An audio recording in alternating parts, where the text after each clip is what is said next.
Halo semuanya, jadi saya Elizabeth Virginia Putri Harmedianti, biasanya panggil Virgi, dari kelas 11 IPA 5 nomor absen 13. Jadi, hari ini saya akan bercerita tentang Sultan Ageng Tirtayasa yang merupakan Sultan ke-6 Kesultanan Banten.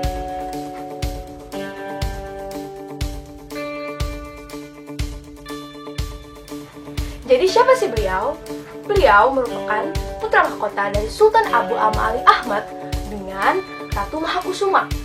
Nah, dia lahir dengan sebutan atau panggilan Pangeran Surya. Lalu dia mendapatkan sepucuk surat dari Khalifah Mekah yang berisi gelar Sultan Abdul Fattah.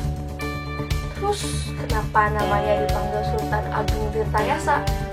Nah, nama tersebut dia dapatkan karena dia dikenal dengan membangun sebuah keraton yang bernama Keraton Tirtayasa. Nah, Keraton Tirtayasa ini dia bangun untuk menghindari penyerangan di istana sebelumnya, yaitu Keraton Surosoan.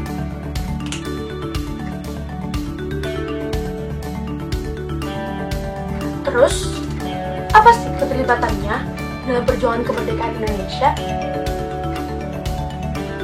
Kita jelasin latar belakangnya dulu ya.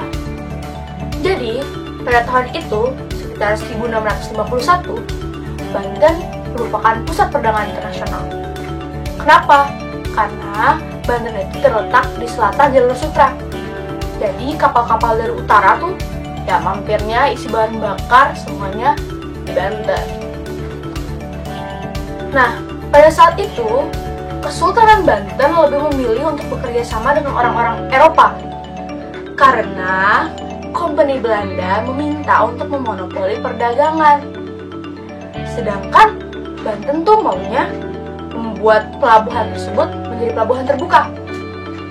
Kalau misalkan Banten nerima untuk memonopoli perdagangan, akan banyak banget kerugian yang terjadi ke pihak Banten. Soalnya banyak kan pedagang-pedagang dari mancanegara, salah satunya adalah dari Cina. Nah, Cina nih kasih pinjaman jual beli komoditi, berdagang, jadi pengecer. Kalau ada monopoli, bisa aja kan mereka ogah buat jualan lagi di situ. Berarti pendapatan Banten jadi berkurang dong, rugi. Nah, karena Banten menolak untuk bekerja sama untuk memonopoli perdagangan, pada tahun 1658, Kompeni kembali dan memblokade perairan Teluk Banten, sehingga pedagang-pedagang mancanegara kesulitan untuk masuk ke pelabuhan. Nah, akhirnya pada 11 Mei tahun 1658, Sultan Ageng menyatakan perang kepada Belanda.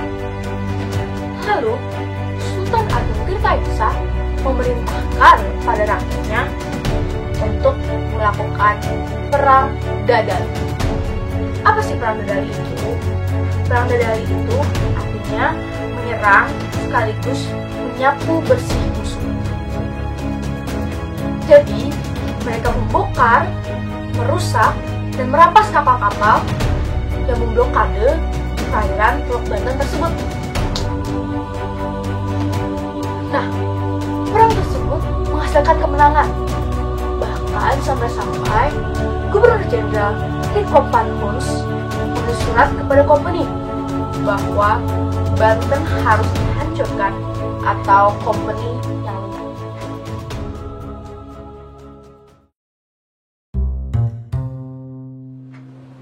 Jadi, jasa apa sih yang diberikannya bagi kemerdekaan? Yang pertama, kemajuan perdagangan. Lalu, ia membangun sungai dan irigasi dari sungai ujung Jawa hingga ke Pontang. Nah, hal ini ditujukan untuk lintas suplai saat perang, juga untuk mengaliri padi-padi rakyat, supaya tanah tetap subur dan perdagangan bisa terus berlanjut. Ia juga menolak monopoli dari VOC. Ia melakukan penyerangan kepada VOC untuk melawan hal tersebut. Ia juga mengundang para pedagang dari Inggris, Prancis, Denmark, Portugis untuk melakukan perdagangan. Hal ini membentuk suatu hubungan internasional.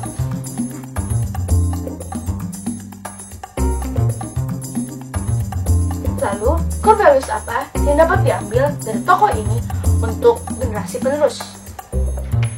Yang pertama, competence, yaitu berusaha untuk menjadi lebih kritis dalam menerima informasi. Lalu ada compassion, peduli kepada kepentingan bersama. Tidak lupa untuk menggunakan conscience dengan selalu waspada dalam menghadapi era globalisasi.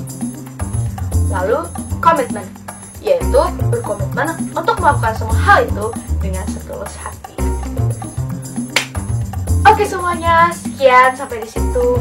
Semoga bermanfaat ya cerita tentang Sultan Agung Tirtayasanya.